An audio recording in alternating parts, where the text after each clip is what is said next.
तर मित्रांनो, हे आहे आपलं शेत आणि शेतात आहे हळद. हळद पेरली म्हणजे लावली आपण तिच्यात, आणि सोयाबीन लावलं आंतरपीक म्हणून लावलं. सोयाबीन पाहू शकता, खूप सोयाबीनला शेंगा चांगल्या आहेत तर नक्की सांगा. शेंगा लावल्या सोयाबीनला म्हणजे चांगल्या शेंगा आल्या. तर हे आपल्या हळदीत सोयाबीन लावणं योग्य आहे का, आणि तुमच्या इकडं सोयाबीन लावतात का? लावतात तर कितीचा उतार आहे सांगा. हे आपलं पहिलेच वर्ष आहे आणि पाहू शकता चांगल्या प्रकारचे झाडं आलेले ते. आपण यंदा पाहू की किती उतार होती सोयाबीनला. निकडची सोयाबीन लावली ती आज काढलेली आपण. तिथे तर ढीग लावलेला आहे. या साईडला जे आहे उडीद आहे.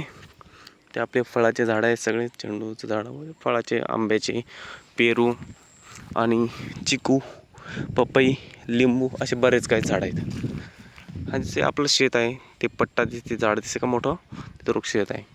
अशा प्रकारचं आपलं शेत आहे. आणि मित्रांनो, हा आपला पहिला ब्लॉग आहे. तर व्हिडिओला लाईक करा, नक्की उद्या एक ब्लॉग येईल. आणि जय हिंद, जय महाराष्ट्र, धन्यवाद.